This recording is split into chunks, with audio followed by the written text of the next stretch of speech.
अमालका के इलाके में एक बादशाह हुआ करता था जिसका नाम वालिद बिन मआब था। अमालिक के तमाम बादशाहों को फिरौन कहा जाता था।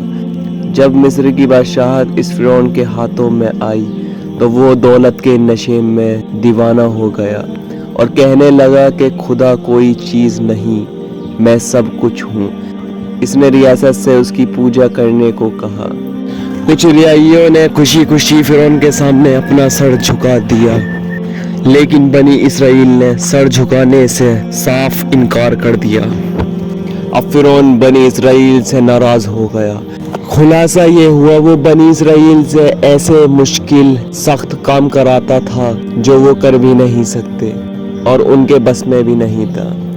एक रात अचानक फिरौन ने ख्वाब में देखा मुल्क शाम से आग आई है और उसके और दूसरे कदबियों के घर जलकर खाकस्तर हो गए हैं। जब सुबह हुई उसने ख्वाब की ताबीर बताने वालों को बुलाया।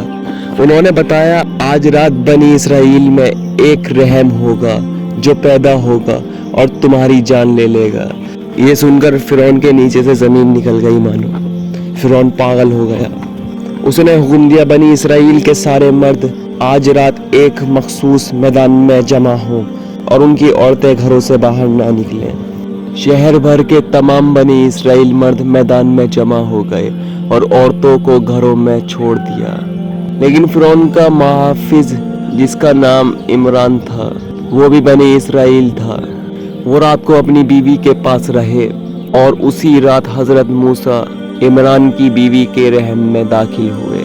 अगले दिन नजूमियों को दोबारा बुलाया गया।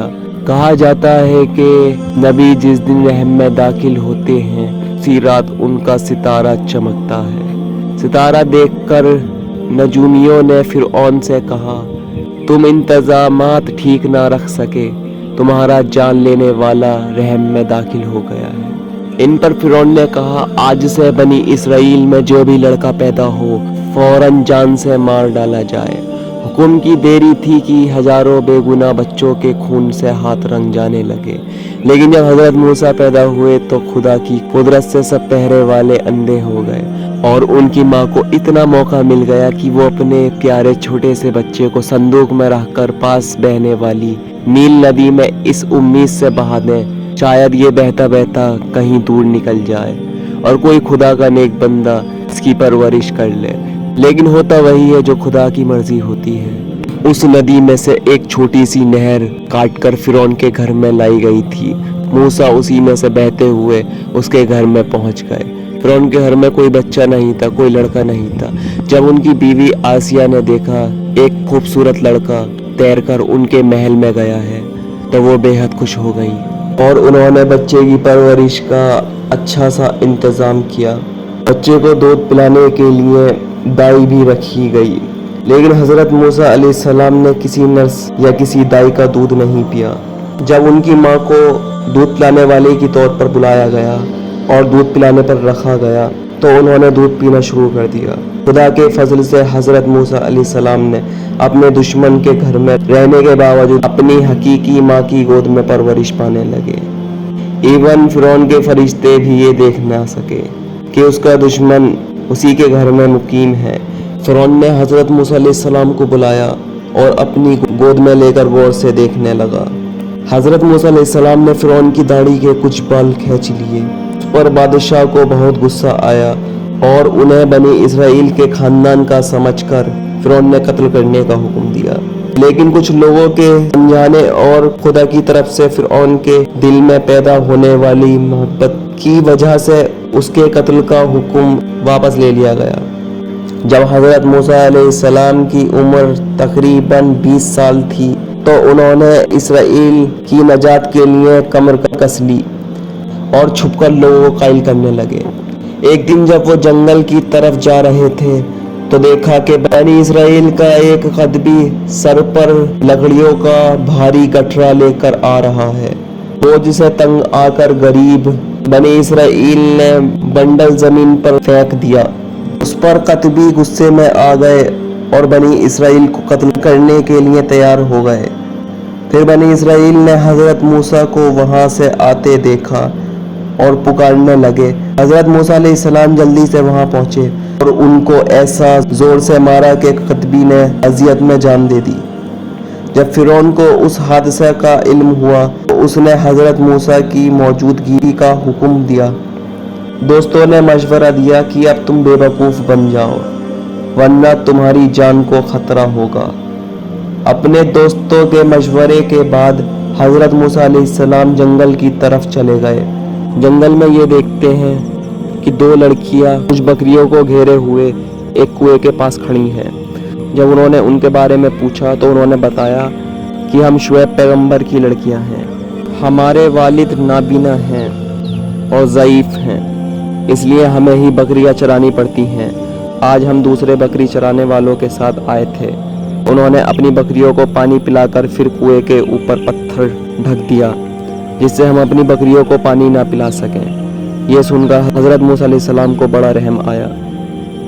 انہوں نے کنویں سے 40 ڈول پانی کھینچ کر ان کی سب بکریوں کو پلا دیا۔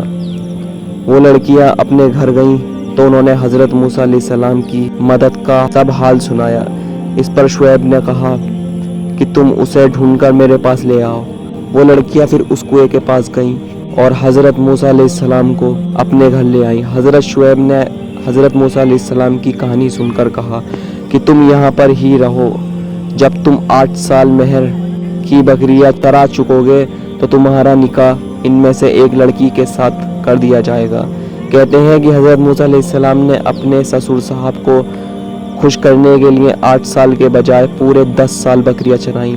تب حضرت شعیب علیہ السلام نے اپنی لڑکی صفورہ کے ساتھ ان کا نکاح کرا دیا اور ایک لاٹھی اور بہت سی بھیڑ بکریاں دے کر ان کو الوداع کہا۔ حضرت موسیٰ علیہ السلام منزل طے کرتے ہوئے دور و دور چلتے رہے۔ جہاں پہاڑ کے پاس پہنچے تو گھٹا میں اور طوفان امڑ آئے جس سے بہت زیادہ سردی ہو گئی۔ سردی دور کرنے کے لیے انہیں آگ کی ضرورت پڑی تو اسے ڈھونڈنے چاروں طرف چل دیے۔ تھوڑی دیر میں یہ دیکھتے ہیں کہ پہاڑ کے اوپر بڑی تیز آگ چمک رہی ہے۔ یہ کچھ گھاس پھوس لے کر اسے سلگانے کے لیے دوڑے اور جہاں آگ جل رہی تھی وہاں پر گھاس پھوس رکھ دیا، لیکن وہ آگ پہاڑوں پر چڑھ گئی۔ انہوں نے بھی پہاڑوں پر چڑھنا چاہا لیکن آگ دوسرے پہاڑ پر چلی گئی۔ یہ منظر دیکھ کر ان کے من میں کئی طرح کے سوال اٹھے۔ تبھی کسی نے چلا کر پکارا، اے موسیٰ! انہوں نے کہا ہاں، لیکن انہیں کوئی اور نظر نہ آیا۔ اب یہ بہت شوق میں پڑ گئے اور کہنے لگے کون ہے جو آواز دیتا ہے اور اپنے کو ظاہر نہیں کرتا؟ اس کے جواب میں انہیں سنائی دیا، اے موسیٰ میں سچ میں اللہ ہی ہوں، تو اپنے جوتے اتار دے۔ وہ پاک جگہ پر آ کھڑے ہوئے تھے۔ یہ سنتے ہی حضرت موسیٰ علیہ السلام نے اپنے جوتے اتار پھینکے، ایک دم سجدے میں جھک گئے۔ پھر خدا نے کہا، آج سے میں نے تجھے پیغمبری عطا کی، تو یہاں سے سیدھا مصر جا اور فرعون کو خدا کا ماننے والا بنا، نہیں تو بنی اسرائیلوں کو وہاں سے نکال لا۔ حکم ربی سے حضرت موسیٰ علیہ السلام نے فرعون سے جا کر کہا، میں پیغمبر ہوں، تم مجھ پر ایمان لاؤ۔ اس پر فرعون نے جواب دیا، کیا تو وہی موسیٰ نہیں جو کل تک میرا بیٹا کہلاتا تھا؟ کل تو یہاں سے اپنی جان لے کر بھاگا تھا اور آج پیغمبر بن کر آ گیا۔ اس پر حضرت موسیٰ علیہ السلام نے اپنی لاٹھی پٹکی، یہ لاٹھی فوراً اجگر بن گئی۔ یہ اجگر فوراً فرعون پر جھپٹا۔ فرعون نے حضرت موسیٰ علیہ السلام سے درخواست کی، مجھے اس بار بچا لو، میں ضرور ایمان لے آؤں گا۔ حضرت موسیٰ علیہ السلام نے اجگر کو ہاتھ میں اٹھایا تو وہ پہلے کی طرح لاٹھی بن گئی۔ اسی طرح حضرت موسیٰ علیہ السلام نے اور بھی کئی چمتکار دکھائے لیکن وہ پھر گیا، ایمان نہیں لایا۔ تب حضرت موسیٰ علیہ السلام نے سمجھا کہ بنی اسرائیل کو یہاں سے نکال لے چلوں۔ ایک رات میں انہوں نے سب بنی اسرائیلوں کو لے کر وہاں سے روانگی شروع کری۔ جب وہ کچھ دور نکل گئے تو فرعون کو ان کے چوری سے بھاگ نکلنے کی خبر ملی۔ اس نے کئی لاکھ سوار اور پیادوں کو لے کر ندی کے اسی پار انہوں نے جا گھیرا، لیکن حضرت موسیٰ علیہ السلام نے اپنی لاٹھی ندی کے پانی میں ماری تو اسی دم پانی کے 2 ٹکڑے ہو گئے اور بیچ میں سوکھا راستہ بن گیا۔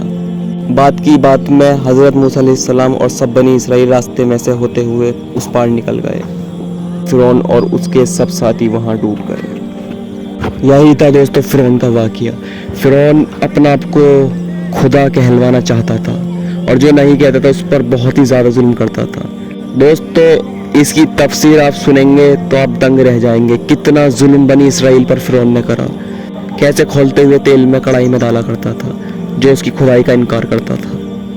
लेकिन अल्लाह ताला ने उसे क़यामत तक के लिए एक निशानी बना दिया। आज वो इजिप्ट के म्यूज़ियम में है। ना तो उसे ज़मीन ने लिया, ना आसमान ने, ना मिट्टी ने, ना पानी ने। आज वो इबरत बना हुआ है। लोग उसे देखते हैं और याद करते हैं